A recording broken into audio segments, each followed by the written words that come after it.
and Mark is going to really quickly explain where the Smoky Mountains are and why they're named that. Real quick. Real quick, for those that don't need a geology lesson, but we pretty much for our trip kind of circumnavigate the Smoky Mountains. They pretty much start with Lookout Mountain in Chattanooga, which, hey, is there somebody, see those Sea Rock City barn signs? That's pretty much the start of the Smoky Mountains. And then they kind of curve up towards Knoxville, and then they kind of come down through the Great Smoky Mountain National Park. Imagine that, they got a national park about this. And then you go through what we like to call Baptist Vegas, aka Pigeon Forge. And then you hit Gatlinburg, which is Baptist Disney. And then you come out into Cherokee. And then you kind of go over to Asheville, is probably the western side of it, or eastern side of it. And then you come back along through North Carolina side and back around to Chattanooga. And down to Georgia. Yeah, a little bit North Georgia too. Yeah. So, and the reason they're called the Smoky Mountains, if you haven't been there, you drive along, you'll see these misty smokes up near the top of them all the time. And it's not fog, it's not a weather phenomenon, it is the plants there. They have a natural gas that they release to protect themselves from high heats and high cold. So it's really unique, and it's only in that area. I think there's a couple places in Europe that do it too, but it really evolved in this area, and hundreds of unique species.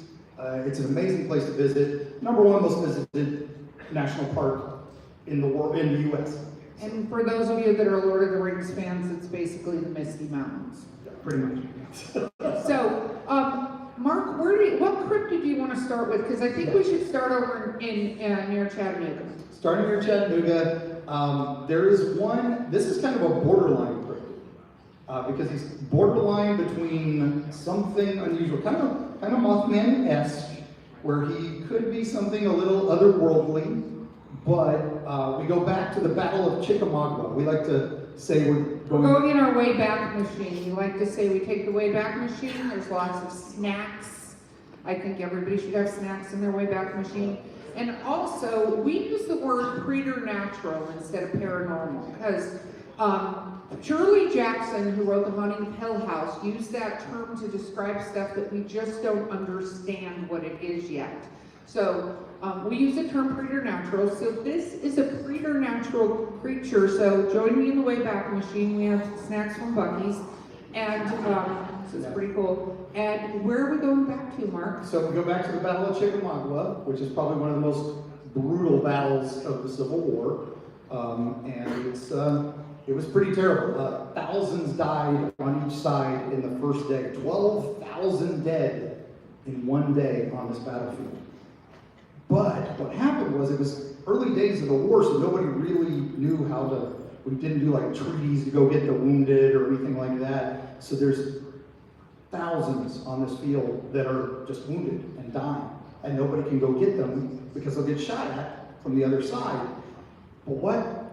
But you could hear them screaming, and like that had to be one of the most unpleasant things ever.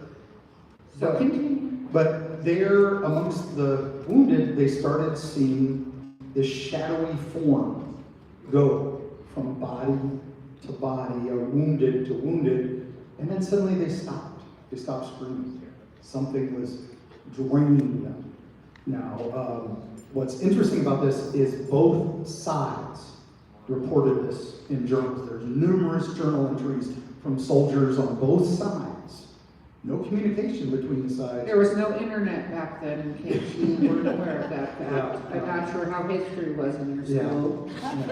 But, we're from all over. It's starting to get a little bit hazy, so... Yeah, but, so both sides report this strange, shadowy figure, but both sides say it had bright green eyes, glowing eyes as it went across the battlefield.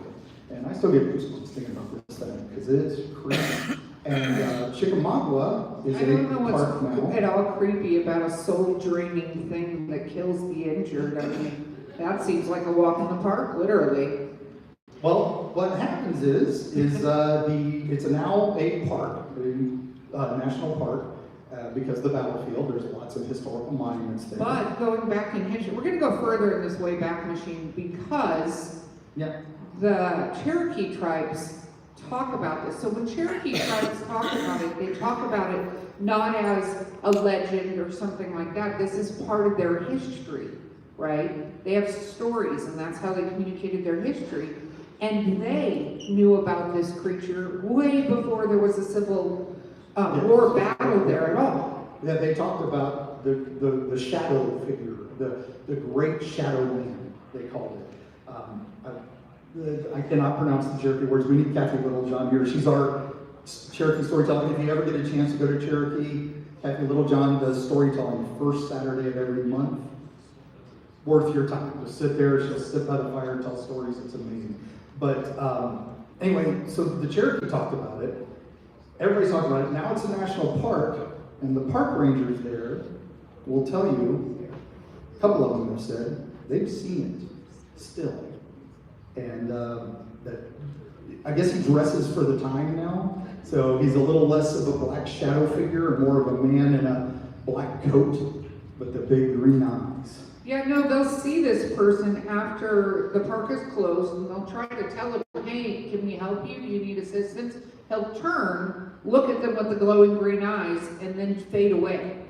So. Not just pop out of sight, fade away, which is very ominous. So if you really want to have the crap scared out of you by a creepy green guy, one, don't be injured. That seems like that's not going to work out at all.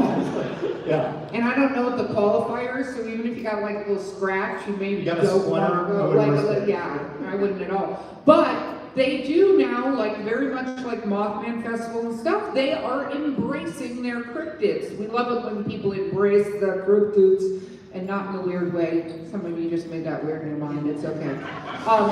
So they're embracing it. So they have a Green Eye Festival, and they actually have somebody dress up in a black morph suit with kind of like a sheet on their body.